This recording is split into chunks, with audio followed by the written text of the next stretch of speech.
All right, Salaam Remi, what's good? What up? What up? Hey man, you and I go back how many years now? 5, 10 years, something like that? Directly, probably 5 or 10, but of course, back to your classic tape with Dirty Harry. It's the first time we really linked. Oh, right, because you were friends with Harry, and then Exactly. when we started doing the Rap Phenomenon mixtapes, I think that's how you and I connected. Exactly. Way back then. Was that 20 years?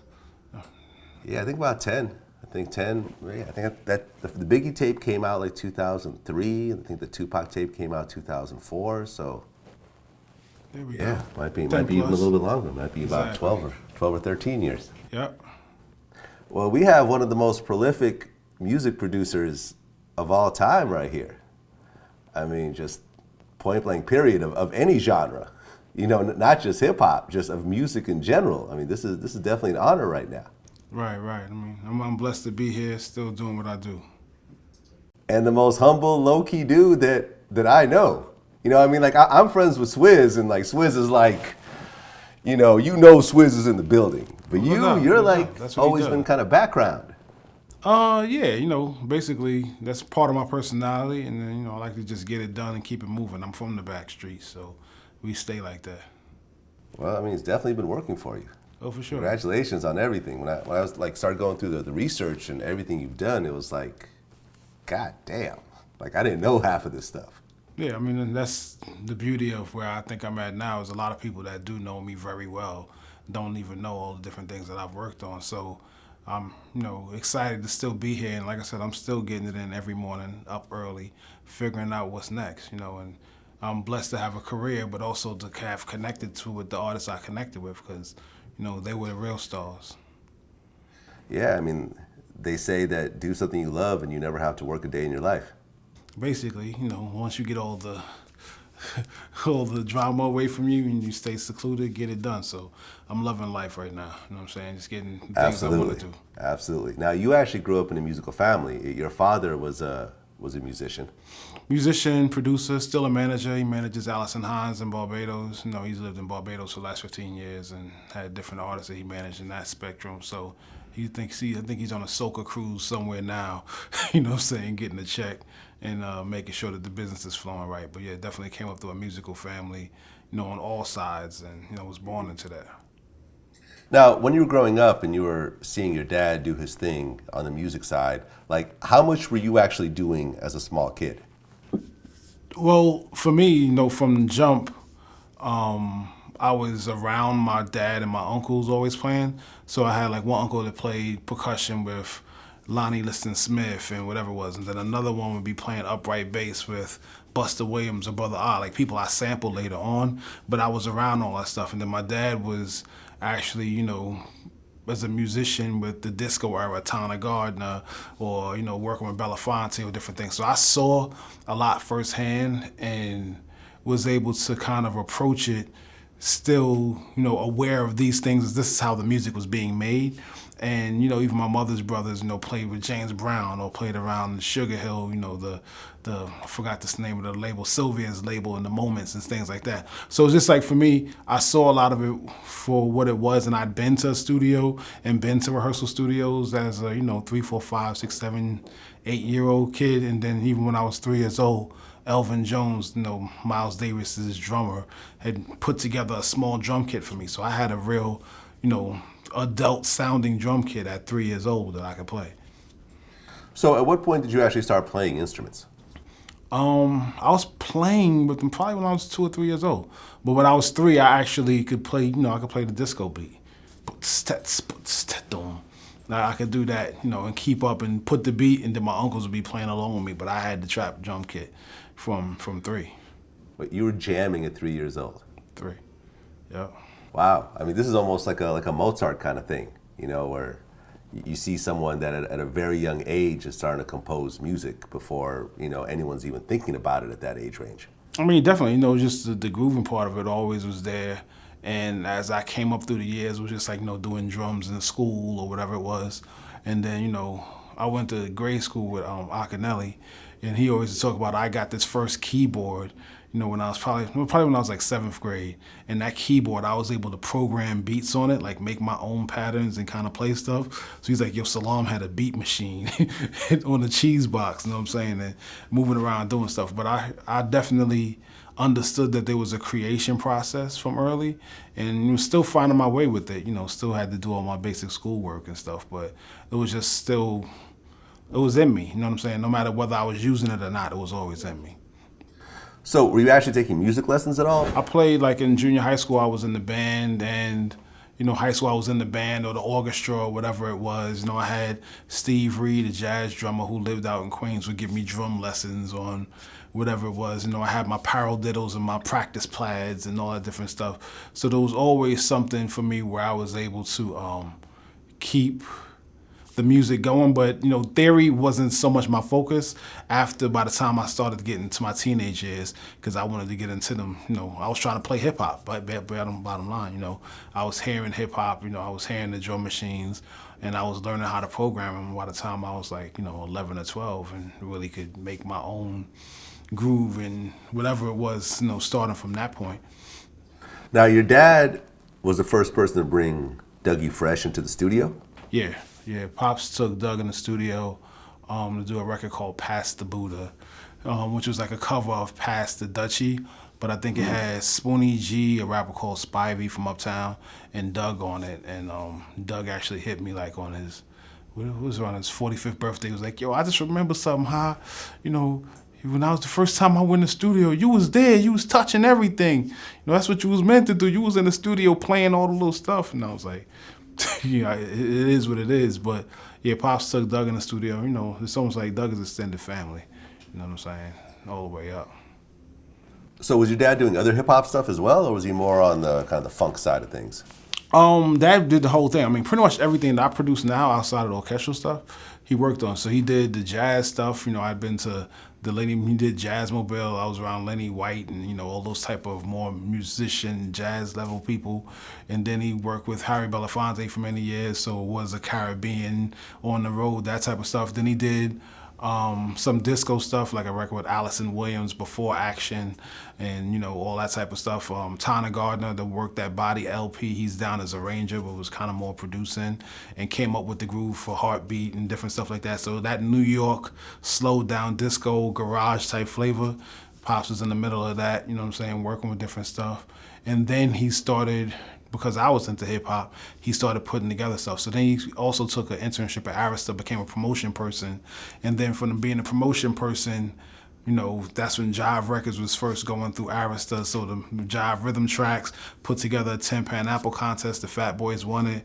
Later on, produced the Fat Boys, started producing Curtis Blow and some things. And then that's when I got a chance to help out and, put my little 2 cents in and seeing what's what. And, and it'd be a thing like where I was going to school in Queens. So Pops would pick up Curtis at the airport coming from LA on a red eye or something, pick me up, drop me off to school with Kurt in the car, then they head back to the city. When I was Edison High, so I was like 13 to 16, 17.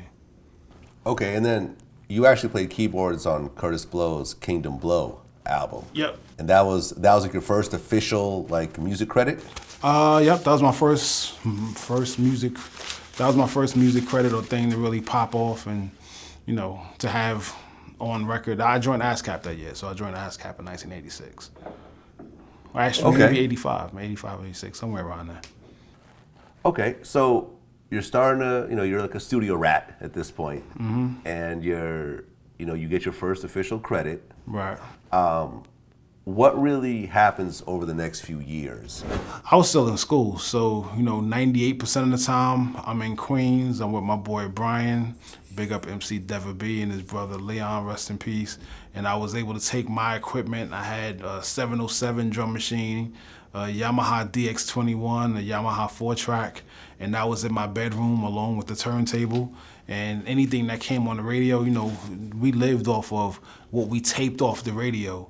Basically was my soundtrack. That was my fuel to get to school. That was my almost like my Metro card, my Walkman, and whatever hip hop was on. So for me, it was the thing where I put the drum machine in front of the radio and just be trying to program whatever I heard. And then it got to the point where my snares don't sound like it's a demo snare or whatever it was. Then I realized it was a sampling aspect to it. So then I started, getting more into the sampling stuff of it, and then trying to figure out how I could sample until I was able to. I did something on MC Rel's album. It was the MC from Philly that my dad had signed. And then, my payment for that was the same $1,000 that he gave me his old 900, and then he went and copped a 950. So then I had an S900 and started sampling and figuring out ways to put it together. But during those years until I graduated in '89, it was really just me sitting down in the room and with my boys working on 4-track, trying to come up with demos, getting to the studio once in a while when I could, get away from Queens, from mom's crib, to get to the City, the pop studio, and kind of try to start putting stuff together, coming up with ideas, coming up with beats.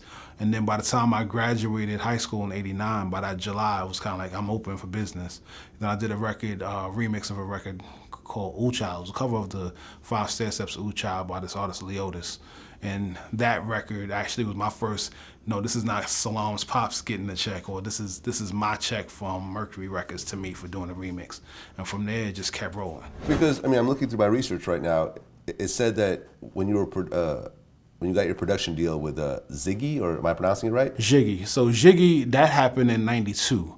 What happened in between '89 and '92 is that I was a remixer. You know what I'm saying? I'd be hustling. My flow was that I had beats that I was making with my few crates of records, but then I'd also sit down and say, how am I gonna make my beats sound crazy? So me coming up with, my boy Dirty Harry that lived in Queens near me, we always would be doing blends. So Queens heads is always about the blend. So what I started doing was I would make a beat and then I would blend the acapella of whoever's record just came out over the top of it. And then when I blend the acapella, then I turn around and try to run up to the label, be like, yo, Tommy boy, I put the new Latifah on top of this beat. I was going to give it to Craig G, but you know what I'm saying? I'll give it to you for Latifah for $2,500 or whatever it was. So that turned into my hustle. And then my dad was managing Chuck Chill Out at the time. So me and Funkmaster Flex would be running around with Chuck, but then I'm in there looking at like, yo, where can I get the beats? Where can I get anything? We're up at BLS, we're doing whatever. I'm up in the record library pulling stuff out, seeing what could happen. And I'm starting to do some remixes with Bobby Condas where Bobby had gotten the remix, but he needed somebody to program beats. So I could program stuff. I'm in college, I'm making like a G a night, maybe $1,500 a night doing that. College is getting blurrier by the minute, you know what I'm saying? Because I'm making money doing what I really wanted to do. And during that period, we ended up creating what became like Bobby Condas and Massive Sound's Mac Daddy, and kind of Bobby was doing a lot of reggae stuff, so that opened up. I did some records for Craig G. Marley came by the crib. I was like, yo, Marley, what's up with some co-production? I saw that he let Large Professor co-produce on, what did he co-produce on? Game Type. And I think maybe one other record on the Tragedies album, on the Intelligent Hoodlum album. So I was like, yo, Marley, what's up with some co-production? He's like, what, you got beats? And Marley had known me from when I was younger, but he was like, oh, what, you got 1,200 under there? What you doing? You got beats? Like, what you about to do? So I took him down in my room, I had my couple crates of records, and then there was a tape I made. It was a white tape, and I said Craig G beats on it. And I started playing stuff, and Marley always had, great super production, but then he heard I had some samples. He was like, oh, what's that? Oh, all right, cool, so make a tape. So I made the tape, and then he hit me back like, yo, Craig want like 3 or 4 of them. So I grabbed my Lisa's, grabbed the SP1200, S900 disc, and then Marley came pick me up and drove me up to his crib, and I ended up producing 3 songs on Craig G's second album with him, and kind of doing some stuff like that. And then all that was happening while I was still working on demos with my friends and different people. And then when I met the Jiggy guys, who were all, dancers for different people, YZ and Special Ed and different people, it was a time when, of course, the hip house era had kicked in because the self-destruction era kind of shut down a lot of New York's clubs, and they were the dancing crew. It was kind of like the dreads were in, There was a lot of people who referred to them as the mop heads or whatever it would be. They were all those type of dudes, and we ended up doing some demos that became, they came through. I was like, all right, that's my boys, but let me see what they're gonna do. I threw them the basic beat, and then we ended up with Toss It Up, and that ended up getting them a deal. Then when they had their first album to do, that was my way out of college. Yo, I got a whole album to do for Polydor Records. I'm in, and then it ain't stopped from there. So the Jiggy album comes out, but it doesn't really take off like that. The thing is I that remember seeing it in the store, and I just remember I didn't really know any singles off of it or anything else like that, so I ended up not buying it. And you would have been in the Bayside, so it didn't really connect there. But for Northeast, East Coast stuff, it kind of hit New York and Philly, and I don't know if they made it past Virginia overall, but it was really just that New York uptown bounce. The raking in the dough uptown bounce energy was up on this side of town. So for me, it was like I made a lot of records that didn't necessarily have the national acclaim at that point, but they were building a strong, solid base for this area. And I was good with it. I mean, I didn't feel like it didn't achieve. I felt like they were on their way too, just like many people have the album before the album. They were on their way to being, whatever it could be, but that ultimately didn't pan out with that label and that time. And then, knowing we know now, just like, yo, put it up on the net, let's just go. At that time, it was like you were waiting for the record deal and all the other stuff that you thought went with it. And we had some dope records that never came out that, if I knew what I knew later on, I just would have pressed them up and put them out, but once again, I felt like the Jiggy album did a lot for me because it was my first chance to really 100% express my production creativity and then take some guys who were on their first album. We started building and grinding stuff, and more than anything else, it was like me cutting my teeth on, okay, cool, this is what I'm gonna do in this way. And then that led to, Bush Babies, that led to Fugees, that led to everything else. But it still, was locked into that. But Raking in the Dough, Toss It Up, those are still staples for certain people in certain areas.